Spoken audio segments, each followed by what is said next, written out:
Hello student, physics के online class में आप सबका स्वागत है। मैं पंकज कुमार, फिजिक्स लेक्चरर। आज हम क्लास 12 में जो टॉपिक स्टार्ट कर रहे हैं वो है चालक की धारिता।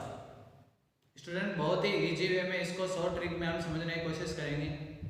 प्रीवियस वीडियो में भी हमने शॉर्ट ट्रिक से बहुत ही अच्छे अच्छे जो टॉपिक्स हैं वो क्लियर किए हैं। आज के वीडियो में भी हम फिजिक्स का जो 12वीं क्लास का जो चैप्टर है धारिता, संधारित्र वाला चैप्टर है, उसके अंदर जो पहला टॉपिक स्टार्ट कर रहे हैं वो है चालक की धारिता। तो सबसे पहले चालक की धारिता का मतलब क्या होता है? धारिता का मतलब होता है कि आवेश ग्रहण करने की क्षमता। आवेश ग्रहण करने की क्षमता। तो कोई भी चालक है उसके आवेश ग्रहण करने की क्षमता को क्या कहते हैं? उसकी धारिता कहते हैं। तो किसी चालक के आवेश ग्रहण करने की क्षमता को उसकी धारिता कहते हैं। मतलब वो कितना आवेश ग्रहण कर सकता है, कितनी आवेश ग्रहण करने की क्षमता रख सकता है, कैपेसिटी है उसकी, वो कहलाती है उसकी धारिता। नेक्स्ट, यदि किसी चालक को अब आवेश देना पड़ेगा तभी वो ग्रहण करेगा। तो अगर उसको आवेश क्यू देना, क्यू आवेश देने पर उसका विभव क्या होगा? v हो जाएगा, विभव बढ़ जाएगा उसका। तो आवेश देने पर, क्यू आवेश देने पर उसका विभव अगर v हो जाता है तो हम क्या लिख सकते हैं? q समानुपाती v। जैसे जैसे आवेश हम देंगे v का विभव का मान बढ़ता जाता है। तो q समानुपाती v, और जब समानुपाती चिन्ह रहता है तो एक कांस्टेंट रहेगा c। c यहाँ पे है चालक की धारिता, कैपेसिटेंस ऑफ कंडक्टर। c है चालक की धारिता। तो q बराबर c इंटू v, बहुत ही फेमस फॉर्मूला है स्टूडेंट, याद रखना आपको। q बराबर c इंटू v। यहाँ से c का फॉर्मूला बनेगा q अपॉन v। चालक की धारिता का फॉर्मूला क्या होता है? q upon v। q चालक को दिया गया आवेश, v उसका विभव, तो c होती है चालक की धारिता। तो चालक का आवेश, दिया गया आवेश, उसके विभव में अगर ग्राफ प्लॉट करें हम तो समानुपाती होता है q और v में रिलेशन। तो समानुपाती का ग्राफ कैसा आता है? कि स्ट्रेट लाइन आती है। तो q समानुपाती v का ग्राफ आ गया एक सरल रेखा। ये एंगल कितना है? थीटा है। थीटा एंगल यहाँ पे, इसका जो थीटा क्या है? एंगल है इसका। तो यहाँ पे हम अगर इसकी ढाल निकालें, इस ग्राफ की क्या निकालें? ढाल। तो ये q का मान देगा और ये किसका मान देगा? v का मान। अब देखो, वक्र की ढाल या प्रवणता हमेशा किससे निकाली जाती है? टेन थीटा से निकाली जाती है। वक्र की ढाल या प्रवणता टेन थीटा से निकल जाती है। तो टेन थीटा बराबर क्या होता है? आधार बटा, सॉरी, लंब बटा आधार। तो टेन थीटा लंब कितना है? q, आधार कितना है? v। तो q बटा v, और q बटा v किसके बराबर है स्टूडेंट? यहाँ पे c के बराबर। तो ये हो जाएगा c बराबर q अपॉन v। तो इस फॉर्मूले से क्या सिद्ध हुआ? कि आवेश विभव वक्र की ढाल, यहाँ पे जो वक्र बनाया है वो आवेश विभव वक्र है।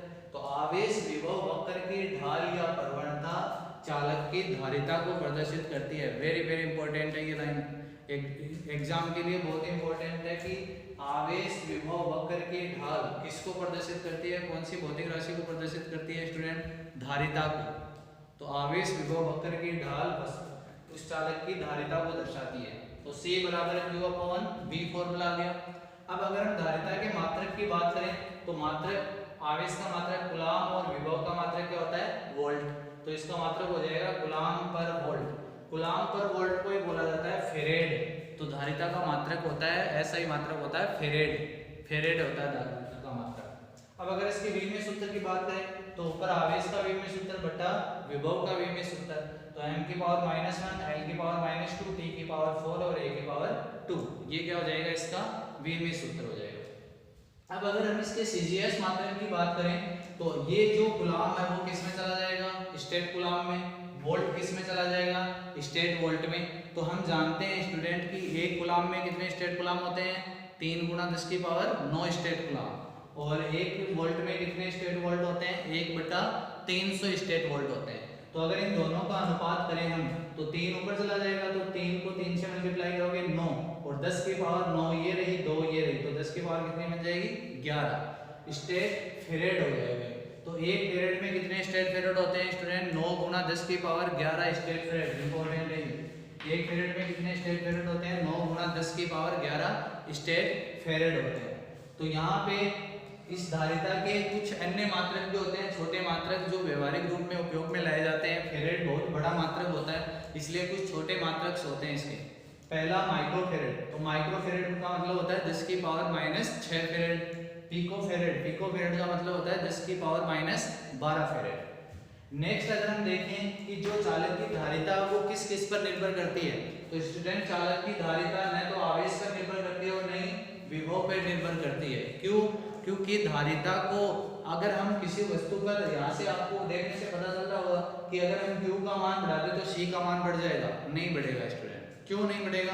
क्योंकि यहाँ पे जैसे जैसे आप Q का मान बढ़ाओगे किसका मान बढ़ता जाएगा, साथ में V का। क्यों?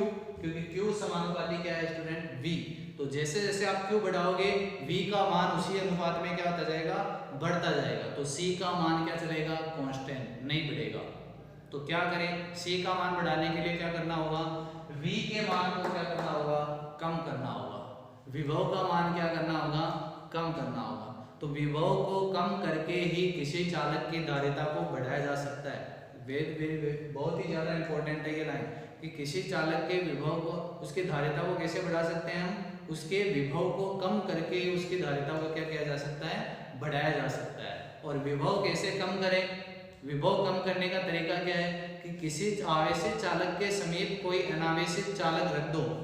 किसी आवेशित चालक के समीप क्या रख दो, अनावेशित चालक। तो जो अनावेशित चालक होगा वो आवेशित चालक के विभव को क्या कर देगा, कम कर देगा। और विभव को कम करके हम उस चालक की क्या कर सकते हैं, धारिता को बढ़ा सकते हैं। नेक्स्ट, जो धारिता है वो किस किस पे डिपेंड करती है, क्षेत्रफल पे, चालक के क्षेत्रफल पे डिपेंड करेगी। सेकंड, अन्य चालक की उपस्थिति। अगर कोई आवेशित चालक के समीप अन्य अनावेशित चालक रखा हुआ है तो वो अनावेशित चालक उस आवेशित चालक के विभव को क्या कर देगा, कम, और उसकी धारिता बढ़ जाएगी। थर्ड, माध्यम पर। अगर किसी माध्यम वायु या निर्वात में चालक की धारिता देखें और माध्यम में चालक की धारिता देखें तो माध्यम में चालक की धारिता का मान बढ़ जाता है, किसकी बजाय, वायु या निर्वात की बजाय। तो वायु या निर्वात में किसी चालक की धारिता का मान कम होता है, किसकी तुलना में, माध्यम की तुलना में। तो माध्यम में चालक की धारिता का मान बढ़ जाता है, और कितना बढ़ता है स्टूडेंट, एप्सिलॉन r गुना बढ़ जाता है। तो किसी माध्यम में चालक की धारिता का मान हमेशा क्या होता है, बढ़ता है। तो आज हमने टॉपिक देखा किसी चालक की धारिता के बारे में, उसके जो बेसिक चीजें हैं, उसके फॉर्मूले, उसके मात्रा, वो किस किस पे डिपेंड करता है। आज हमने इसमें बहुत ही डिटेल से देखा है, बहुत ही शॉर्ट ट्रिक में आपको याद रखने का फॉर्मूले भी बताएं इसके अंदर। तो इसके स्क्रीनशॉट लेकर के आप नोट्स बना सकते हैं। चैनल को लाइक, शेयर और सब्सक्राइब करना ना भूलें। Thank you. हंसते रहिए, मुस्कुराते रहिए और फिजिक्स पढ़ते रहिए। Thank you.